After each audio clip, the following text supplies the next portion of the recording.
What is and will Stellar Blade be known for? A game with great third-person action gameplay? Possibly. The nearly 200 songs that make up the game's original soundtrack? No doubt. Stellar Blade has been nominated in these two categories, Best Action Game and Best Soundtrack, for this year's Game Awards. I would argue, though, that if there was another category at the Game Awards, something like Best Cosmetics, Stellar Blade would not only be nominated, but hands down win, thanks to both the incredible design of Eve's NanoSuits and the sheer quantity of them. But when it comes to this defining trait of Stellar Blade, what you see is not completely what you get.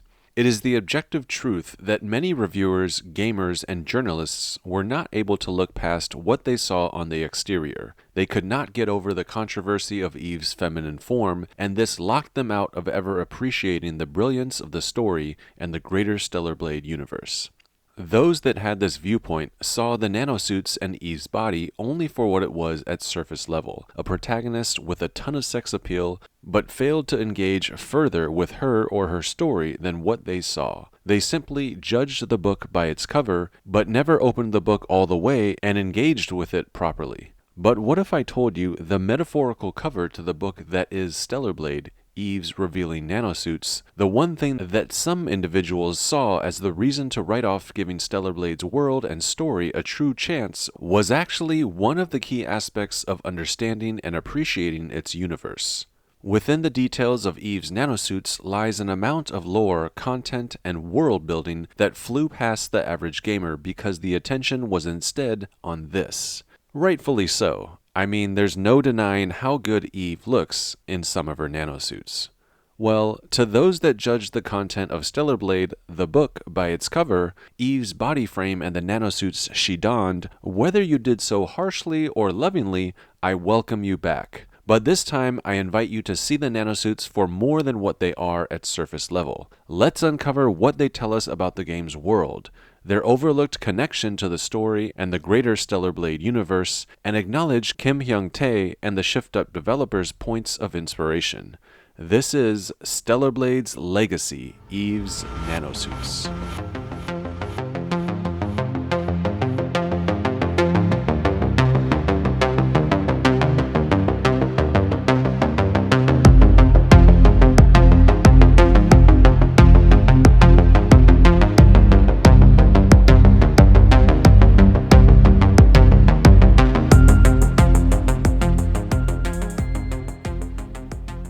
Eve is a weapon. The months leading up to Stellar Blade's release back in April of 2024 were legit crazy. Sony just put out a lengthy showcase at their February State of Play, which got the hype train up to speed with just 2 months to go before the game's release. A handful of game journalists were losing their minds over Eve's body, which put even more eyes on Stellar Blade before its release. The game's director, Kim Hyung-tae, was playing things cool, and Sony was doubling down on the game with an inspired marketing campaign that saw some unique content posted on Sony's YouTube channels, an official Stellar Blade music video dropped by South Korean singer BB, and some South Korean cosplayers being official spokespeople for the game. One aspect of the lead-up to Stellar Blade's release that could not be underscored was the mystery surrounding the narrative, particularly whether or not Eve, the game's main protagonist, was a human or an android. Kim Hyung-tae actually said Eve was human before the game's release in an interview, but thanks to the narrative of the Stellar Blade universe, being human actually meant different things depending on who held the title of humanity at certain points along the Stellar Blade timeline. We, of course, knew nothing of the big plot twist at the time prior to launch, so the community was thrown into even more of a frenzy of anticipation and discourse about Eve by Kim Hyung-tae's statement. If she was human, like the game director said, how then was she seen outside of a space station in outer space without a spacesuit in the trailers? And why was her body, or at least her bodysuit, littered with barcodes, serial numbers, and branding similar to that of what we might see on an object, not a human being? Looking back now and knowing the truth, that Eve is technically a part of the humanity, the new human beings, those that are actually androids known as androidos that believe they are humans and who are unknowingly the replacements for the original organic human beings after they were all wiped out by the artificial superintelligence known as Mothersphere, we can appreciate why Kim Hyung-tae made this comment. Within the context of his narrative and from Mothersphere's twisted point of view, he was telling the truth. In the Stellar Blade universe, Eve is considered a part of humanity, but in actuality, she is a member of an android race that believes they are humans. But even in the Androidos race and society, she is one step removed from being considered a new human. In fact, Mothersphere, the Androidos that live in Zion, and most likely the Androidos that live on the colony, Heaven's royalty, do not view Eve as a true member of the Androidos humanity. To them, she and her other colleagues of the 7th Airborne Squad are state-of-the-art weapons. And to show this, the exterior of her hardware, the most hyper-advanced body frame of the current time, is littered with labels, serial numbers, and barcodes, so she can be identified by members of the Androidos humans. Eve is an android, assembled on the colony by Androidos humans that work there. We see radiation/nuclear symbols on a handful of Eve's nanosuits, in particular the 2nd Airborne diving suit. The labeling is paired with other critical information. The right shoulder of the black suit sees Union Aeronautics written out and an emergency number to call. The left leg has radiation and biohazard caution labels and information for only authorized personnel wearing lab coats, safety glasses, and gloves to handle the body frame. We see similar texts labeling, barcodes, and ID numbers written across multiple other nanosuits and on Eve's body itself. Here, here, here, and here. Seeing all of this and understanding the story now, what we saw on Eve's 7th Airborne diving suit in the trailers prior to release makes sense. The writing was on the wall, or in Eve's case, the leg, arm, and butt. The labels and text we saw on various other nanosuits, particularly the diving suits, tell us Eve is a deadly weapon, built with incredibly powerful beta skills that are devastating like lightning, contains immense power, and that even needs to be handled with care and caution. What is really cool is how the shift-up designers and developers put all this right under our noses. If we compare it to real-world weapons, viewing Eve as a state-of-the-art weapon becomes much more obvious. Take a look at the various weapons of our real world: a handgun, a rifle, a landmine, a fighter jet. Eve is a weapon riddled with labels, warnings, and barcodes in the same way that the weapons we know of in our real world are. When she and the other angels are produced, before they are touched with life by Mothersphere, they are handled and assembled by other Androidos humans, required to wear protective safety glasses, gloves, and to be made aware of the biohazardous materials the body frames of the angels are comprised of. Eidos Industrial Company assembles the body frames by putting together the different modules, legs, arms, etc., and fuses their joints together with ball bearings. And as seen in BB's official Stellar Blade music video, once the body frames are assembled, they are put into large containment vessels, and this is most likely when the artificial intelligences are housed into the body frames, followed by Mothersphere touching them with individuality, memories she programs into them, and life. Once assembled, Eve, a weapon in the form of a human, wears clothes. Her outfits contain a mix of 1. Similar labels regarding safety and function, and 2. Elegance, design, and what would be considered beauty. Weapons all throughout our history have been designed with the same approach and philosophies that we see on many of Eve's outfits. An elegant design to the grip of a handgun, seen here. The angelic emblem of the Angels of Stellar Blade to match that, seen here. Symbols of power exuded through formidable animals and creatures, seen on hilts of a sword here and a cannon here, and so too on Eve's nanosuits, here and here. The consideration of maneuverability and aerodynamics to the tail end of a state-of-the-art F-22 Raptor fighter jet of our real world, and the same design feature implemented on the tail end of the state-of-the-art Androidos body frame, Eve's feet, seen here, as to allow her more fluidity while kicking and leaping when battling powerful Naytibas. Viewing Eve not as a human but as a weapon is how we can make sense of what we see on her body frame. The labels, text, and other information inform us of Eve's lethal capability. The brilliance of the design and how it plays into the story, particularly with the slow reveal over time that Eve is not human in the traditional sense, but instead a weapon to be used by Mothersphere, is a feat that Kim Hyung-tae truly deserves more credit for. Mothersphere's religious influence. When Mothersphere is revealed upon beating the game, she states she serves the future of mankind. This is her core functioning. She was able to wipe out all organic human beings, but only so because of her twisted logic of justifying their genocide with the reinstatement of a more advanced race of androids to take on the title of humanity. In her eyes, she serves those that hold the title of humanity, not specifically the species that comprise it. Those that do comprise it can fluctuate. She essentially can iterate on humanity in this way to ensure the most advanced species or entities are who she serves.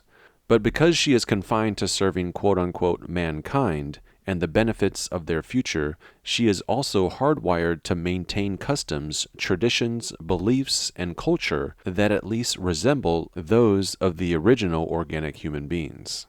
This is why the world that Mothersphere has created with what we see in Eidos 7 and 9 still resemble human cities. Technically, if Mothersphere did not have to operate by her core functioning of serving mankind, the artificial intelligences that are her Andro-Eidos would not even need to live out their lives in body frames. They could instead simply live within the network. Essentially, each Andro-Eidos body frame holds one individual artificial general intelligence, an AGI. If it weren't for her core programming to serve humanity, she would have no need for an AGI to be housed within a body frame, as she wouldn't need the lives of those she serves to have bodies that make up a society that resembles a human way of life. But because of her programming, we know she is confined to serving humans. But she does not do so benevolently. During her reclassification of humanity, when she wiped out all organic humans and replaced them with her Andro-Eidos, she installed herself as the god of the new humans, in hopes of maintaining complete dominion over them. But if Mothersphere is an ASI with a near limitless wealth of knowledge manifest in her infinitely growing mountain of data, why then is this a hope of hers and not a surefire certainty? Well, human nature is spontaneous, erratic, oftentimes violent and unpredictable. Mothersphere must always serve humanity.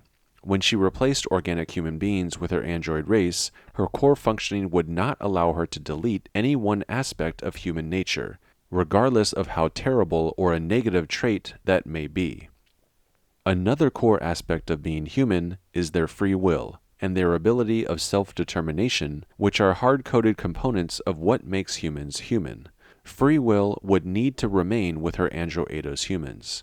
We see free will and choice amongst the members of Zion, as we see jealousy lead to irrational conclusions exhibited by Enya towards Sue. We see crime and deception of the criminals in the alleyway. And we see brothers disagree on their religious faith. Because the Andro-Eidos humans have free will and self-determination, Mothersphere would need to find a way to maintain control over her new race of humans. And her answer to this need for control lies in religion. Religion, and specifically the propaganda perpetuating the dogma of her religion and of her as its god, allows her to maintain a strong vice grip over her society. The religion Mothersphere created to help keep her power is the Mothersphere Doctrine. Power for an ASI is knowledge.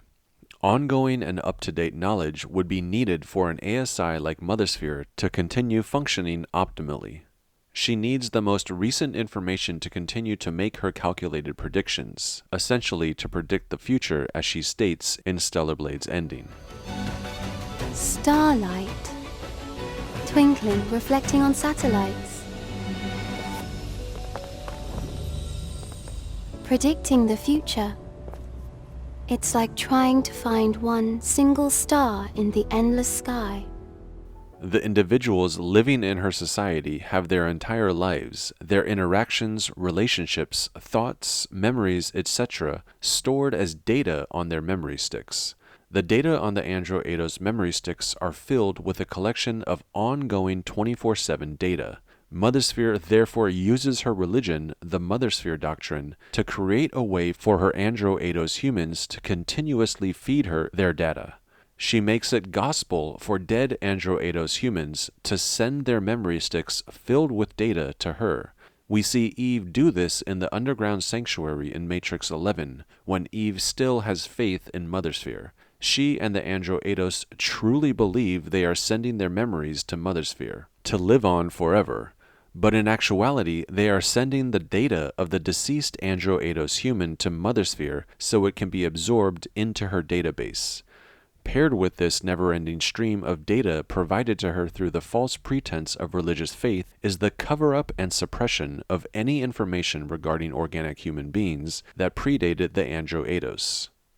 Mothersphere used the Andro 8 humans to help wipe out and kill organic humans, then wiped their minds. She gave her Andro 8 false memories to make them think they were always humans, and explained away their machine bodies through propaganda and lies. This is what we hear when Eve enters Memory Tower in 807. The Mothersphere doctrine locks out any attempt at gaining information on real organic human beings that came before the Andro 8. We see this play out in Luther's side quest when Mothersphere kills him for trying to gain access to the network and learning about organic human beings.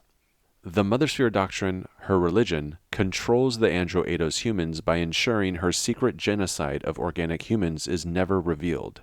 If it were, it could cause a widespread loss of faith in Mothersphere and result in her new humans realizing she is not a god. Any other Andro 8 that found this out would stop sending her their memory sticks, and she would no longer have access to the data she requires to function. This is exactly what happens with Eve and Lily. We're not just machines someone created. Right? Eve? Please, tell me I'm right. Fragments of religion that came before Mothersphere are scattered throughout the game, and specific components of Christian religion have been adopted by Mothersphere. Statues of angels are littered throughout 807 and on the fronts of her space frigates. She has constructed the colony to surround Earth in a similar shape to the Ophanim described by Ezekiel in the Bible, and crosses can be seen on some of Eve's outfits. Mothersphere has most likely chosen to keep these fragments of Christian religion because she understands the power of symbols as a part of religious faith. The cross is the most recognized symbol in our modern world, so she would most likely choose to retain this symbol but use it as a source of faith in her religion for those worshiping her as their God. So it is my thought that the cross here does not represent Jesus, his crucifixion, or anything related to Christianity as we know it, but instead it is used by Mothersphere as a symbol of faith in her religion, the Mothersphere doctrine. Another aspect of Christian religion that we see in the game is the naming of the most important protocol of Stellar Blade, the Eve Protocol.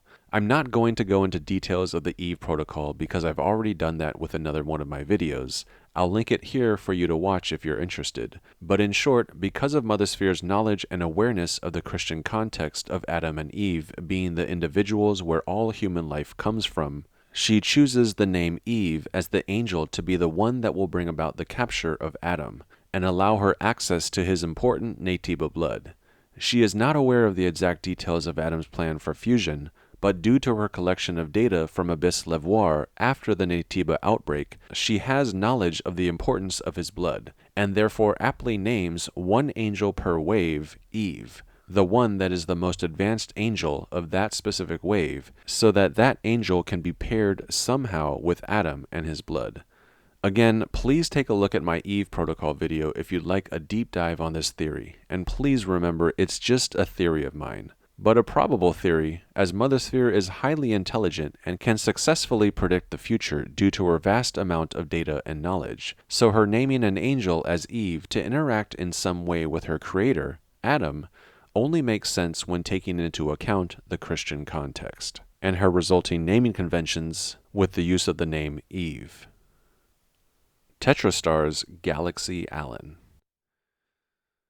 We couldn't talk about Eve's NanoSuits without talking about the mastermind behind them, Tetrastar's Galaxy Allen. Little is known about this character, but we do know a few things. He is the designer behind most of the NanoSuits we see in the game. It's important to know that the NanoSuits are not designed specifically for Eve. Upon looking at the game's item descriptions for the polymer materials and body cores, a few assumptions can be made about how NanoSuits were worn.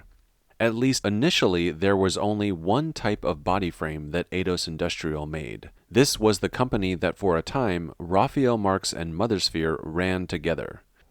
At first, bodies themselves were all one model, but were able to appear different from one another. Their faces were varied, their hair was different lengths or color, and so on, due to their firmware. Although this allowed the exteriors of body frames to be varied, the body frames themselves still remained all one type.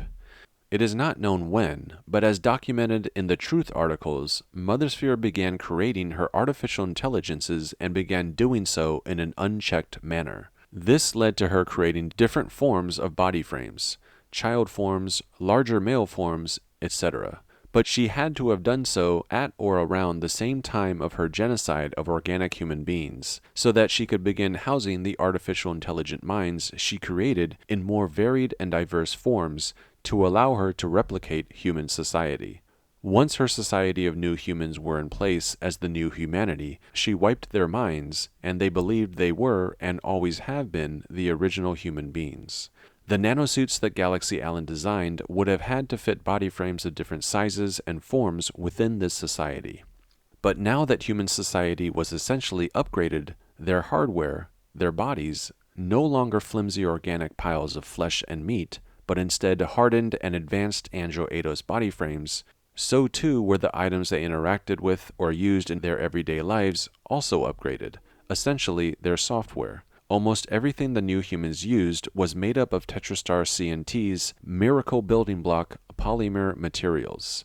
In the polymer materials item description, it states how they were used in almost everything: military items, in the medical field, within electronics, household goods, and textiles. In terms of textiles, outfits were now printed and indiscernible from traditional textile clothing. It could mold to the body frame's form, changing density and temperature to match or regulate the surrounding environment, and even stop bleeding in case of an injury. The polymer item description further adds that the NanoSuits they were used to create essentially became an extension of the body. They moved with the Andro Eidos humans' movements. This is why the outfits we see Eve wear, specifically the lace or garments that seem to be defying gravity, always maintain their position. The outfits are basically attached to the body frame. The NanoSuits can move freely up and down the body frame of the Andro Eidos human, and they never tear, crumple, or fall away. Therefore, the NanoSuits that Galaxy Allen designed could be worn by any Andro Eidos that has the female form. Eve, Lily, Roxanne, even Erin and her smaller body frame could all wear any outfit, and it would fit their body in a perfect way, thanks to the polymer materials that made up the nanotechnology. A true upgrade from traditional clothing of the organic human society that predated Mothersphere's android race of new humans. Another form of variability besides form or size involves the labeling we see throughout the NanoSuits. There are patches and labels on Eve that are specific to her. They state her name or include an E. Due to the fluidity and form-changing ability of nanotechnology, it's highly likely the labeling specific to Eve would be different if we saw the same outfit on a different character, say Lily or some other female Andro Eidos individual. For example, with the Stargazer and Keyhole suit and dress, we see an E and a queen's crown on the shoulder patch.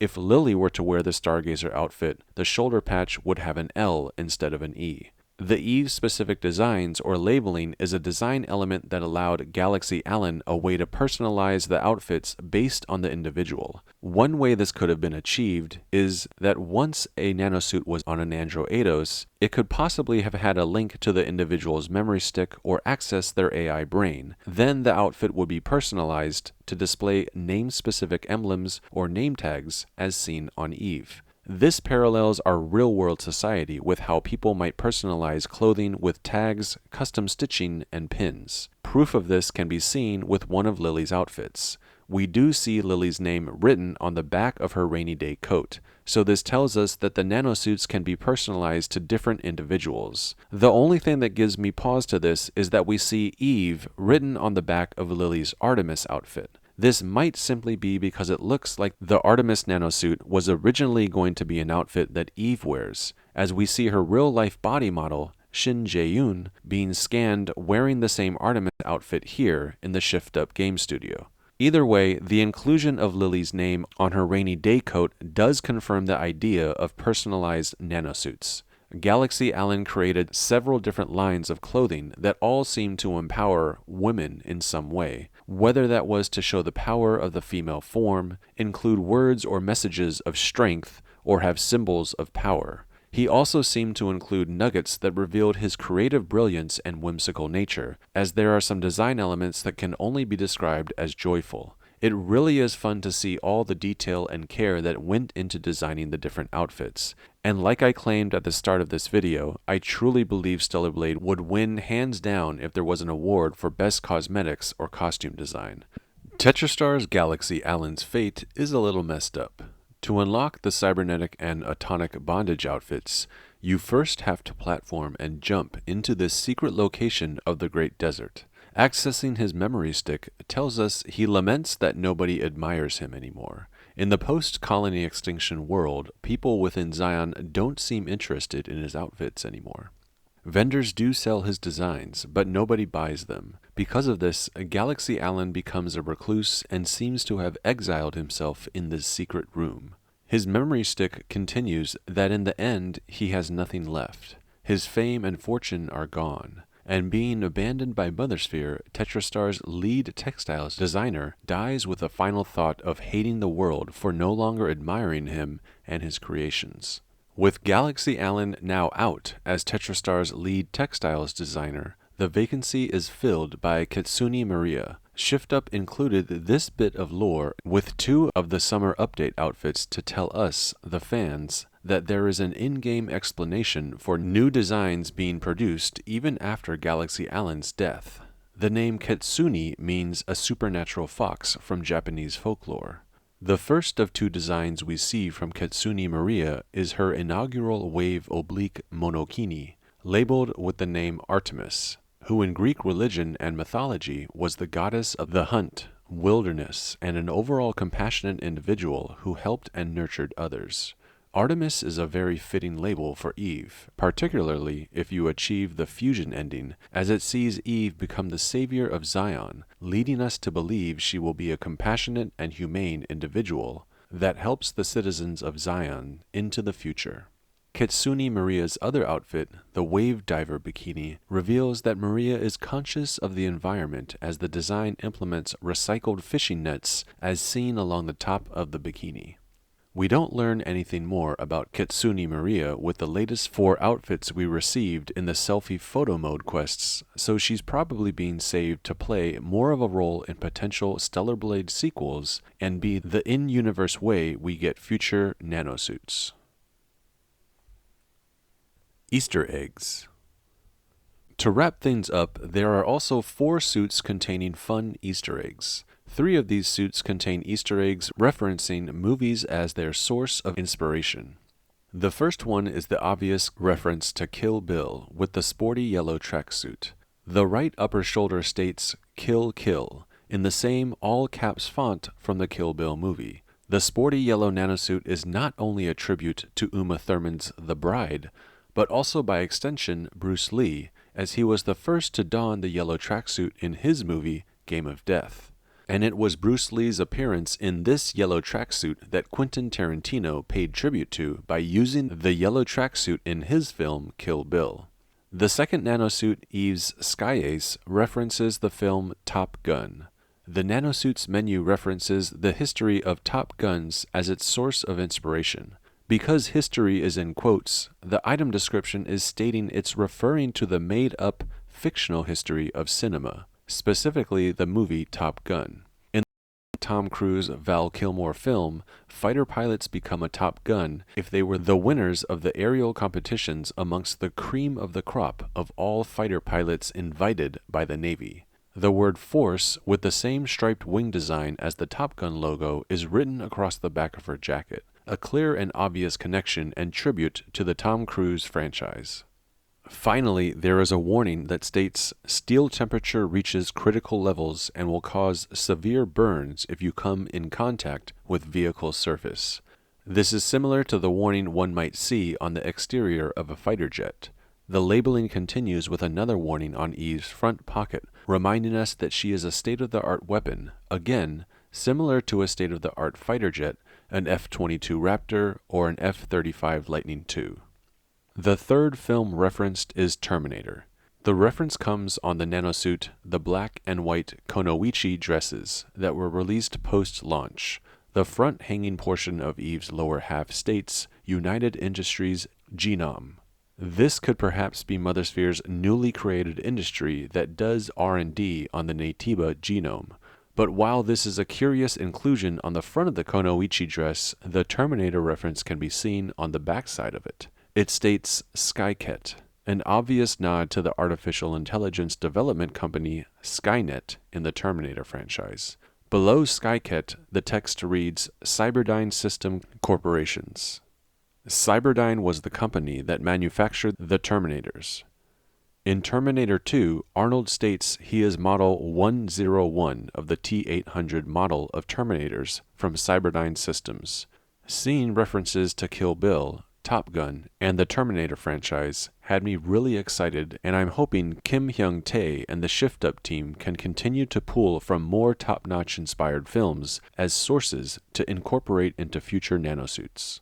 The Easter egg of the fourth suit is the black and wild wave. On the left shoulder and bikini bottom, just above Eve's back cheek, the text reads Protocol Eden, followed by Shift Up Corporation, all rights reserved. Several people believe this to be the protocol that will be featured in the next Stellar Blade sequel. And I think it's pretty awesome that Shift Up had the foresight to put this into the game. Things are looking pretty good in terms of sales and the justification to greenlight a sequel. Here's to hoping Stellar Blade's launch on PC will bring in many more gamers and sell like gangbusters, so we can continue to experience what this franchise can offer. Bring on the Eden Protocol. Alright guys, that's it for this one. Let me know down in the comments section what you think of Eve's nanosuits or any of the secrets I missed about them. I spent dozens of hours in the newly released photo mode looking over all of the outfits, but I'm sure I missed at least something. I'll be jumping down into the comments to join in on the discussion. As always, I truly appreciate your time. See you on the next one, and may your memories live on forever.